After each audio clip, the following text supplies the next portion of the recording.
Hey everyone, and welcome back to True Crime Pillow Talk, where we talk all things true crime. My name is Kristen, and if you're interested in true crime, go ahead and like, subscribe, and hit the notification bell to be notified of future videos.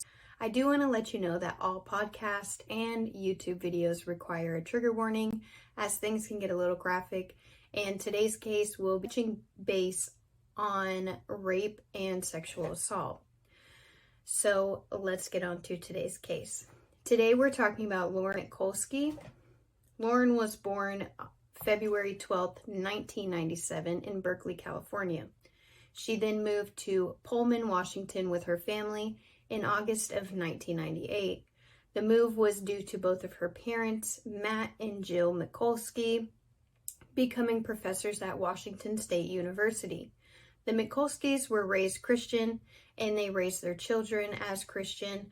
They attended church at Community Congregational United Church of Christ, where they went. And when Lauren went to college, she attended Capital Church in Salt Lake City, Utah, and was also a member of the Fellowship of Christian Athletes at the University of Utah as well.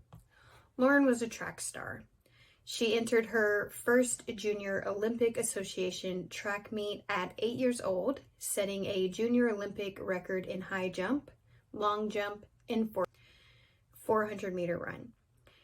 She was informed that if she qualified for nationals at the age of 9, that she would be able to go, and that she did. She qualified for the age group 9 to 10 years old, and continued her career in track and field when she competed in high jump, hurdles, and multi-events nationally, earning the USA Track and Field All-American in the top 8. She did this 19 more times and set many USA Track and Field Association youth records. 12 of them still stand today. When she was a freshman at Washington State High School, she became champion in high jump and second in 100-meter hurdles. Lauren pulled her hamstring her sophomore year, right after jumping 5 feet 6 inches in the high jump, and Lauren spent her junior year training at Spire and attended Andrews Osborne Academy in Ohio, and returned back to Pullman for her senior year. Lauren went on to qualify for 4 events in 2015, Washington State school meet, and scored in 3, helping her team place 3rd overall in Washington. Even setting the Pullman high record in the 100-meter hurdles, she also placed 9th at the U.S. Junior Championship at the Helon in 2015. It stated that Lauren loved animals. She was always volunteering at Whitman County Humane Society and even helping to socialize cats so that they were able to get adopted. She even had 2 cats of her own. One was named Fuzzy and the other one was named Victory. Lauren's senior project for Pullman High School was completed at WSU Center for Animal Well-Being, and she also volunteered at YMCA and Special Olympics. Lauren graduated with honors and accepted a track and field scholarship at the University of Utah to compete in the Pac-12 conference, competing in multi-level events and high jump. Her teammates, coaches, and teachers stated that they were inspired and amazed by her for never complaining, even when the weather was foul or if practice was tough. It's noted that her work ethic in the classroom, weight room, and track was exceptional. She was described as quiet and chose her words carefully. Her professors noted they were delighted by how she was engaged and made on-point comments and truly blossomed in college.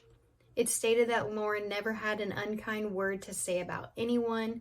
She loved being with friends. She was a great dancer, had a strong singing voice. She loved karaoke, and she even did stand-up comedy. Lauren was a model student, having a 3.77 GPA, and applied to graduate from the University of Utah in the spring of 2019. Lauren went to school in Salt Lake City, Utah, moving from Washington State to continue her love for track and field and get her degree in communication. Having lived in Salt Lake City for a few years, she then met Melvin Rowland at a popular bar in downtown Salt Lake City. Melvin was a bouncer at the bar, and when he met Lauren, he informed her that he was in the military, trained as a security officer, and he was 28 years old, and he also informed her that his name was Sean Fields. After they met at the bar, they met up a few more times after that, and started, trying to get into a committed relationship, getting to know each other. However, everything he told her that night, the first night that they met, was in fact a lie. After meeting a few times and starting to really like Melvin, Lauren did some research on Melvin and found out that his name was not Sean Fields, it was Melvin Rowland, that he was also on parole and on the sex offender list for admitting to sexually assaulting a teenage girl in 2004.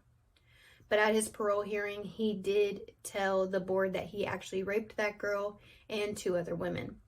Melvin was in and out in prison until he completed his sex offender treatment, and he was actually on parole for the last time in April of 2018, which was 6 months before the murder took place.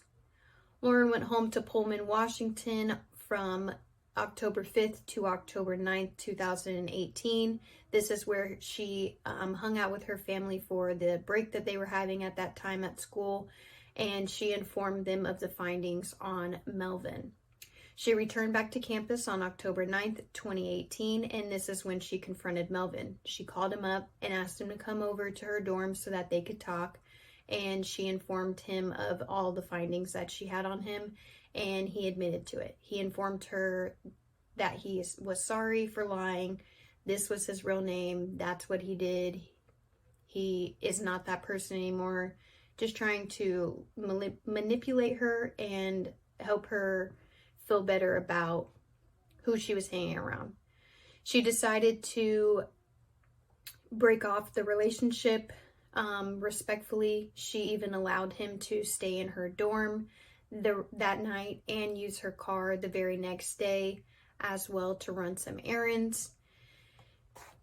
She got a text the next day while Melvin was using her car, and the text was supposedly from one of Melvin's friends, letting her know that she broke Melvin's heart, but that the friend will be returning her car back to her later that evening.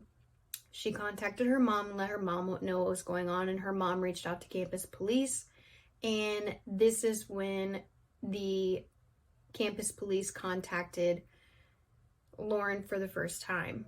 They contacted her, letting her know that they were contacted about the friend delivering her car to her at the campus, and that there were a few options that she could take.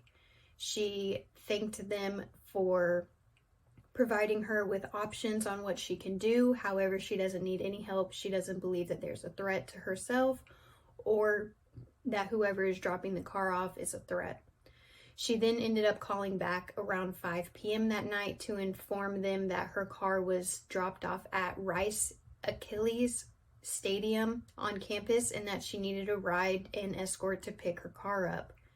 After they broke up, Lauren went on about her normal life, but daily she was still getting text messages and emails with threats from Melvin and his friends, even went so far as to post on social media that Melvin killed himself, and that the reason he killed himself was because of Lauren. But it was all fake. Melvin made frequent trips to her dorm, stalking her at this point. He was hoping to meet up with her during these encounters where he would go to her dorm. Majority of the time he wouldn't see her, but sometimes he would be able to run into her. At this point, Melvin was trying to control her, make sure that she didn't hang out with friends, that she did as he said, and try and get back with her. However, she didn't want to get back with him for obvious reasons. And not only that, he's at this point stalking her, blowing up her phone, her email, just being creepy. So at this point, Melvin was becoming more and more demanding and abusive to her. like I stated, he was stalking her and she started voicing her concern to immediate family and close friends. But Lauren believed that because Melvin was a con and highly manipulative, that he really wasn't going to do anything, that all the threats were really just to manipulate her or get her to do as he says. So she never really felt a threat. She never felt that her life was threatened, and she never really took it seriously. But her friends did note that she did start eventually growing more and more concerned over time of him and was frightened by his actions towards her. On October 12th, 2018, she reported harassment to the police officer Miguel Durres, and he was a cop who showed up to file the report. She told police that she received text messages that Melvin died in a car accident, but truly believed that his friends were just trying to set her up and trap her once she got off of campus. And on October 13, 2018, Lauren reported extortion, stating she received texts and emails she believed were from Melvin demanding money, and in return he wouldn't post explicit content and explicit photos of them too on social media. The money that he demanded was $1,000, and Lauren ended up sending it to him just so that she wasn't plastered all over social media. The officer that wrote the report decided to contact Lauren later on. It was probably about a few days later, asking her for the photos so that he could finish up the report. But what he did with the photos was download them to his personal phone, and he was caught by other colleagues showing colleagues that he worked with the photos and informing them of how cute she was, that she looked good, and that he was bragging to them that he was able to look at these photos anytime he wanted because he downloaded them to his personal phone. He was fired from his job in May of 2019, as he should be. October 19th, 2018, a formal investigation was assigned to a University of Utah detective to screen sexual extortion charges. Lauren was also informed police at this time that no one got back to her in regard to this investigation, and she also informed them that she believed that there was an informant in UUPS that was relaying information back to Melvin because Melvin was able to tell her all of the details from every time that she's called and every time that she's emailed the police department. However, police found out that she at some point gave Melvin her computer password and her passwords to all of her emails and everything like that, so he was able to keep track of that stuff due to having her passwords. On October 22nd, 2018, Lauren was on the phone with her mother when Melvin confronted Lauren in a violent manner. He dragged her across the parking lot, causing her to drop all of her belongings out of her hands, including her cell phone. Her mother stated that the last thing that she heard from Lauren before the incident took place was Lauren saying, "No, no, no." After that, the call went silent, and her dad reached out to the campus police, informing them that he believed that their daughter was in danger and to go find her. And at 9:55 p.m., 21-year-old Lauren McCluskey was found dead with 7 bullet wounds in the backseat of a car near her dorm. After Melvin killed Lauren, he went out on a date with another woman. Police spotted Melvin and a foot chase ensued. Melvin ran into Trinity AME Church, and this is where he killed himself. Police found out that Melvin was actually waiting for Lauren with some of her friends in the dorm building between the hours of 3 and 6 p.m. before seeing her return to her dorm from a late class, and this is when the murder took place. Police were able to find that Melvin was loaned a gun from a friend, and the friend who loaned the gun was actually put in prison for 3 years. And it also came out that Lauren contacted the police at least 6 times in the 10 days leading up to the murder in regard to Melvin. However, no one got back with her.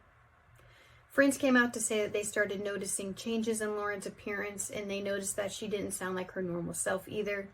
One friend stated that they were very concerned about Lauren, and that she was in an unhealthy relationship with an older man who technically lived with her. They noted that he also informed Lauren that he would be buying her a gun very soon. The McCluskeys sued the university in federal court in June of 2020. The lawsuit was because weeks before the murder took place, police officer Darius took those photos that Lauren trusted him with and shared them with other officers, and also because of the murder. Because of this incident, Governor Herbert signed a bill on May 19, 2019 for campus requirements and responsibilities for the safety of students on the campus. This bill requires institutions to share this information with legislators each year to assess and find out what is and what is not working for students on campus. The senator stated, quote, "Lauren's death, her pleas for help, of course, her tragic death does not go away, and nothing is going to work unless we have some real change with the police and policy, and that the students believe in it, because now there isn't trust in them at all. Seamless communication is also important for the victims because it's hard enough to navigate where to go and what to do when they are going through this experience." End quote. He also sponsored the SB Bill 80, which is a bill focusing on communication between law enforcement, students, campus police dispatch, and departments. On September 3rd, a large on-campus rally from Unsafe U demanded the resignation of President Ruth Watkins for withholding evidence in this case and other cases. The McCluskeys filed a lawsuit for the murder and failing to take their daughter's fear seriously. The McCluskeys won the lawsuit and were paid $10.5 million to be paid out from the university's insurance company no later than March 31st, 2021. Along with an additional $3 million that is to be donated directly to the Lauren McCluskey Foundation from the school. And this foundation is to honor Lauren's legacy by supporting charitable works in her name. All funds from the settlement will go towards improving campus safety, financially assisting students and youth track and field athletes, and offering support for animal shelters and other animal welfare programs, according to Jill McCluskey. Jill McCluskey also stated, quote, "This settlement is important for many reasons. It addresses how Lauren died, but it also honors how she lived." End quote. Also, a part of the settlement statement states that the school is to build an indoor track facility named after Lauren McClusky. Thank you all for tuning in to this week's video. I will be back again next week. I hope you all enjoyed. Please like, share, and subscribe to my channel. I'd appreciate it. Thank you. Bye.